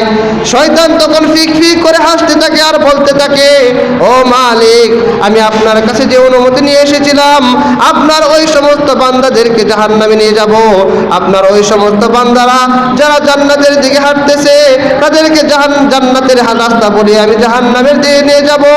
ওই সমস্ত বান্দাদেরকে আমি জাহান্নামের রাস্তায় নিয়ে গেলাম। ওই ব্যক্তির উপর হজ ফরজ ছিল, ওই ব্যক্তির উপর আপনার যাকাত ফরজ ছিল, ওই ব্যক্তির উপর নামাজ ফরজ ছিল। ওই ব্যক্তি সারা জীবন তার ভিতরে একটা চিন্তা ঢুকায় দিলাম, আগামীকাল থেকে নামাজ পড়বো, আগামীকাল থেকে নামাজ পড়বো। আগামীকাল করতে করতে তার জিন্দেগি অতিবাহিত হয়ে গেল, নামাজ পড়তে পারে নাই। আরেক ব্যক্তি, ওই ব্যক্তির উপরে হজ ফরজ ছিল, সে এই বৎসর করবে, আগামী বৎসর করবে, পরের বৎসর করবে, অমুক বৎসর করবে, তমুক বৎসর করবে, এমন করতে করতে সে হজ না করে মারা গেল। আরেক ব্যক্তির উপরে আমি আল্লাহ রাব্বুল আলামিনের পক্ষ থেকে একটা হুকুম ছিল, আজকে করবে, কালকে করবে, অমুক করবে, তমুক করবে, করতে করতে ওই কাজটাই না করে সে ব্যক্তিরা মারা গেল। অমুক ব্যক্তির দাড়ি ছিল না, আজকে দাড়ি রাখবে, আগামীকাল দাড়ি রাখবো, পরশু দিন দাড়ি রাখবো, অমুক দিন দাড়ি রাখবো, তমুক দিন দাড়ি রাখবো, এমন বলতে বলতে তার জিন্দেগিটা শেষ হয়ে গেল। জিন্দেগির শেষ সময়টা চলে আসলো, সে মৃত্যুর কুলেও ডলে পড়লো, তারপরেও তার ওই দাড়ি রাখা আর হইল না।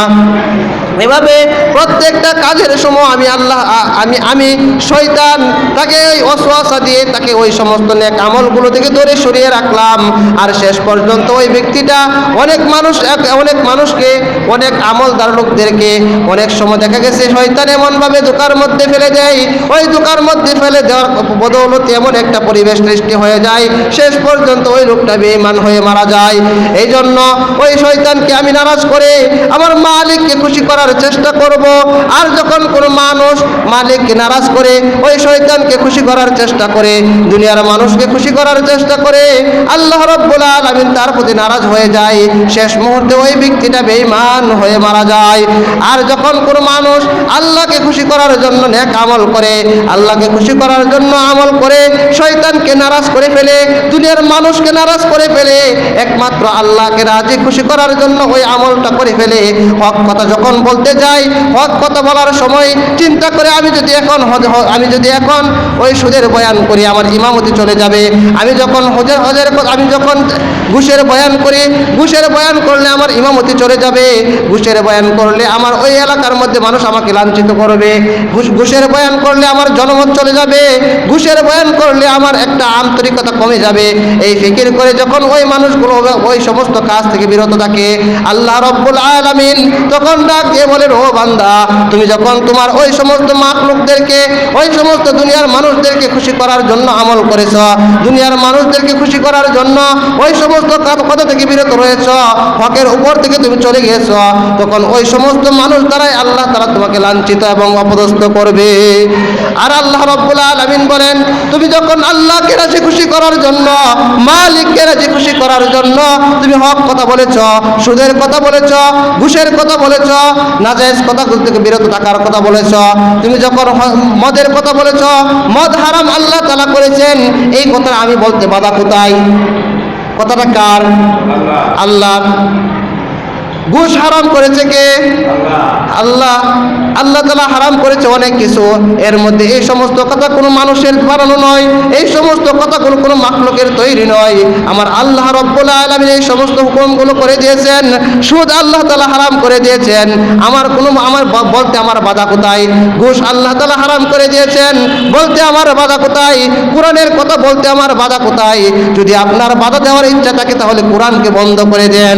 আপনার যদি এত সমস্যা হয় তাহলে কোরআনের আয়াতগুলো আপনি কেটে কেটে দেন। আপনার যদি ঘুষের কথা, সুদের কথা শুনলে খারাপ লাগে তাহলে আমার আপনার সাথে রাগ করে কোনো লাভ নাই। আমি যদি রাগ করে আমার কোনো লাভ করলে আপনি যদি আমার সাথে রাগ করেন আমার আসবেও না, যাবেও না। এই জন্য আমি কোরআন এবং হাদিসের কথা বলবো। এই জন্য যদি আমার সমস্ত মানুষগুলো আমার বিরুদ্ধে চলে যায়, আমার সমস্ত মানুষগুলো আমার প্রতি নারাজ হয়ে যায়, মালিক যদি খুশি হয়ে যায়, তাহলে আমার দুনিয়া যদি আমার চলেও যায় তাতে আমার আসেও না, যায়ও না। আমার মালিক খুশি হয়ে গেলে আমার জন্য চিরস্থায়ী জান্নাতের ব্যবস্থা করে রাখবেন। আল্লাহ রাব্বুল আলামিন পাশাপাশি বলে দিয়েছেন, ও বান্দা, তুমি যখন আমি মালিককে খুশি করার জন্য তুমি হক কথাগুলো যখন বলে যাবে, তুমি যখন হকের উপর চলতে থাকবে, দুনিয়ার সমস্ত মানুষগুলো তোমার বিরুদ্ধে চলে যাবে, দুনিয়ার সমস্ত মানুষগুলো তোমার বিরুদ্ধাচরণ করবে। আমি আল্লাহকে রাজি খুশি করার জন্য যদি তুমি অটল অবিচল থাকতে পারো, তাহলে আমি আল্লাহ রাব্বুল আলামিন যে সমস্ত মানুষগুলো তোমার বিরুদ্ধে ছিল তাদেরকে আমি তোমার অনুগত করে দেব। এই জন্য বলতে হয় আল্লাহ তাআলার ওই আয়াতের কথা স্মরণ হয়ে যায়, ওয়াতাইজ্জু মান তাশা ওয়াতাজিল্লু মান তাশা বিয়াদিকাল খায়র। এই কথাটা কে বলেছেন? এই কথা বলেছেন আমার আল্লাহ। আমার আল্লাহ বলেছেন ইজ্জত দেওয়ার মালিক আল্লাহ, বেইজ্জতি করার মালিক আল্লাহ। আমি যখন হক কথা বলবো, হক কথা কারো কষ্ট লাগবে, এটাই তো স্বাভাবিক। যদি আমি ঘুষ খাই, যখন আপনি ঘুষের আলোচনা করবেন আমার তো কষ্ট লাগারই কথা। আমি যখন একটা অন্যায় কাজ করি, ওই অন্যায় কাজ থেকে আপনি আমাকে বিরত রাখার জন্য যখন কথা বলবেন, তখন আমার ভিতরে তো একটু কষ্ট লাগারই কথা। আল্লাহ নবী সাল্লাল্লাহু আলাইহি ওয়াসাল্লাম তো এটা 1450 বছর আগেই আমাকে বলে দিয়েছেন, ও বান্দা, তুমি যখন হক কথা বলবে, কিছু সংখ্যক মানুষের কাছে এটা তিক্ত লাগবে, কারণ হক কথা বললে মানুষের কাছে একটু তিক্ত লাগে। ওই কথাগুলো তুমি বলে যাবে, ওই কথাগুলো যখন তুমি বলে যাইতে থাকবে, আল্লাহ রাব্বুল আলামিন ওই বান্দার জন্য এমন একটা ব্যবস্থা করে রাখবেন, সমস্ত মানুষগুলো তার বিরুদ্ধে চলে যাইতে পারে। আবার আল্লাহ তাআলা যখন তার ভিতরে দিলের সহি বুঝ ঢুকায় দিবেন, ওই মানুষগুলোর ভিতরে এমন একটা পরিবর্তন ঢুকায় দিবেন, যেই মানুষগুলোকে সে তার প্রতি নারাজ হয়ে গেল, কেন? একমাত্র আল্লাহকে রাজি খুশি করার জন্য সে কোরআন এবং হাদিসের কথা বলেছে। এই জন্য দুনিয়ার মানুষগুলো তার প্রতি নারাজ হয়ে গেল। আল্লাহ রাব্বুল আলামিন তার এমন একটা কাজ তার দ্বারা ঘটায় দিবেন যে দুনিয়ার সমস্ত মানুষগুলো তার অনুগত হয়ে যাবে। মানুষকে খুশি করার জন্য মালিককে নারাজ করে কাজ করলে মালিক নারাজ হয়ে যাবে, দুনিয়ার মানুষগুলো খুশি হবে। কিন্তু আল্লাহ রাব্বুল আলামিন বলেন, ও বান্দা, তুমি যখন আমি আল্লাহকে নারাজ করে তুমি কেন কাজ করবে? দুনিয়ার মানুষকে খুশি করার জন্য কোনো কাজ করবে, মাখলুককে খুশি করার জন্য কোনো কাজ করবে। আর আমি আল্লাহ রাব্বুল আলামিন যদি নারাজ হয়ে যাই, আমি আল্লাহ রাব্বুল আলামিনকে নারাজ করে তুমি হক কথা থেকে তুমি দূরে সরে গেলে বা অন্যায় কোনো কাজ করে ফেললে, আমি মালিককে যদি তুমি নারাজ করে ফেলো, আমি আল্লাহ রাব্বুল আলামিনকে নারাজ করে দুনিয়ার মানুষদেরকে তুমি সুখী করলা, খুশি করলা, ওই খুশিটা চিরস্থায়ী হবে না। এটা অল্প সময়ের খুশি হলো, অল্প সময়ের খুশির পরে ওই মানুষগুলো দ্বারাই আল্লাহ রাব্বুল আলামিন তোমাকে বেইজ্জতি দান করবেন। ওয়াতাইজ্জু মান তাশা ওয়াতাজিল্লু মান তাশা বিয়াদিকাল খায়র ওয়া হুয়া আলা কুল্লি শাইইন কাদির। আল্লাহ রাব্বুল আলামিন ইজ্জত দেওয়ার মালিক আল্লাহ, বেইজ্জতি করার মালিক আমার আল্লাহ। যখন আমি আমার মালিককে খুশি করার জন্য কাজ করব, দুনিয়ার সমস্ত মাখলুকগুলো আমার বিরুদ্ধে চলে যাবে। ওই মানুষগুলোকে আমার অনুগত করার দায়িত্ব কে নিয়েছে? আমার আল্লাহ। কারো বই আছে? নাই। আর যখন দুনিয়ার মানুষকে খুশি করার জন্য আমার মালিকের সাথে আমি নাফরমানি করি, আমার মালিকের সাথে কোনো ব্যক্তিকে আমি শিরিক করে ফেলি, আমার মালিককে নারাজ করে ফেলি, আর দুনিয়ার সমস্ত মানুষগুলোকে খুশি করে ফেলি, আর ওই মালিক ওই সমস্ত মানুষ দ্বারাই আমাকে জুতা পেটা করাবে। জুতা পেটা করাই, মানুষকে খুশি করবেন, করেন। হক কথা বলতে এই ভয়টুকু যখন মানুষের ভিতরে চলে আসে, ওই ব্যক্তির দ্বারা দিনের কোনো ফায়দা কখনোই হবে না, তার নিজেরও ফায়দা হবে না। অনেক সময় মানুষ দেখবেন সুর দিয়ে 7 আসমানের উপরে চলে যায়, 7 জমিনের নিচে চলে যায়, এই জান্নাত জাহান্নামের আলোচনা করতে করতে তার জীবন পার করে ফেলে, কিন্তু হক কথা বলতে সাহস পায় না। এভাবে যদি প্রত্যেকটা মসজিদ থেকে, প্রত্যেকটা মিম্বার থেকে, প্রত্যেকটা স্থান থেকে হকের আওয়াজগুলো আসতো, তাহলে ইমামতি কয়জনের যাবে? ইমামতি কয়জনের যাবে? সবাই আয় দেখে একই আলোচনা করে, পরে চিন্তা করবো আরে ইমাম বাদ দিলে লাভ কি, পরে ইমাম আয় এই আলোচনাই করে, এই আলোচনাই করে। এই জন্য হক কথা বলতে একমাত্র ফিকির থাকতে হবে মালিককে খুশি করা। কাকে খুশি করা? মালিককে খুশি করা। এই জন্য আমরা আসছি, যে আমলগুলো করি না কেন শয়তান এবং মাখলুককে খুশি করার জন্য না, একমাত্র আল্লাহ এবং তার রাসূলকে খুশি করার জন্য কাজ করবো ইনশাল্লাহ। কে কে ইনশাল্লাহ আল্লাহ এবং রাসূলের পক্ষে আছি? ইনশাল্লাহ। আচ্ছা, আলহামদুলিল্লাহ। আর কে কে শয়তান এবং মাখলুককে খুশি করার পক্ষে, আল্লাহকে নারাজ করার পক্ষে আছি? কেউ নাই। আলহামদুলিল্লাহ, সবাই বুঝতে পারছেন কথাগুলো। অর্থাৎ মানুষকেও খুশি করার জন্য খুশি করবেন, মানুষকে নারাজ করবেন এমন কথা তো বলি না যে মানুষকে চর মারার কথা বলছি, এমন না। অর্থাৎ এমন কিছু কথা আছে যে কথা বললে আল্লাহ খুশি হবে কিন্তু মানুষটা নারাজ হয়ে যাবে। আপনি একজন মানুষকে বলছেন নামাজ পড়ার জিন্দিগিতে, তাহলে নামাজের দাওয়াতটা অনেক কিছু বোঝা যায়, জান্নাত জাহান্নামের কথা আলোচনা করতে তার কাছে ভালো লাগবে, কষ্ট লাগবে। তাকে যখন এইভাবে বুঝাবেন, তার দাঁড়িয়ে না এই কথা বুঝাবেন, তাকে কী করে সুদ খায় বুঝাইবেন, একটু কষ্ট লাগে না? তার প্রতি আপনার প্রতি একটু নারাজ হয়ে গেল না? তো কথা খুশি হইতেছে কে? আল্লাহ। তখন ওই মানুষটা আবার যখন বুঝবে যে আসলে তো এই সুদ যে খাইতেছে হারাম, এই যে হুজুর বয়ান করলো, তখন এই লোক এসে আপনার পিছনে পিছনে করবে, আপনার জুতা টানার জন্য চেষ্টা করবে। আর যদি মানুষকে খুশি করার জন্য সুদের কথা বলি না, ঘুষের কথা বলি না, নামাজের কথা বলি না, হজের কথা বলি না, জাকাতের কথা বলি না, অর্থাৎ আমর বিল মারুফ নাহি আনিল মুনকারের আমলই করি না, খালি নয় সই বুঝাইয়া চলে যায়। এভাবে চলে যাওয়ার পরে পরে যখন মানুষটার ভিতরে দিনের বুঝ আসে, তখন ওই ব্যক্তি ফিকির করে হাই রে জিন্দিগিটা কই কাটাইলাম, এই কথাগুলো তো আমি জিন্দিগি তো শুনি নাই। তখন ওই মানুষগুলো দ্বারা আল্লাহ তাআলা তাকে লাঞ্ছিত করায়। এই জন্য হক কথা বলতে কোনোদিন মানুষকে খুশি করার জন্য না, মালিককে খুশি করার জন্য হক কথা বলতে হয়। আল্লাহ রাব্বুল আলামিন আপনাকে আমাকে যে কথাগুলো বললাম তার উপর আমল করার তৌফিক দান করো। সর্বপ্রথম আল্লাহ তাআলা আমাকে আমল করার তৌফিক দান করো, তারপর আল্লাহ তাআলা আমাদের সকলকে সবাইকে আমল করার তৌফিক দান করো। বাড়ির পাশে অনেক মহিলারা আমাদের এই মাহফিলগুলো শুনে থাকেন, আল্লাহ তাআলা ওই সমস্ত মা বোনদেরকে আল্লাহ রাব্বুল আলামিনের পিয়ারা কিছু মাহবুবা কিছু বান্দি আছে, আল্লাহ তাআলা ওনাদের কাতারের মধ্যে ওনাদেরকে শামিল করে সকল বলে আমিন।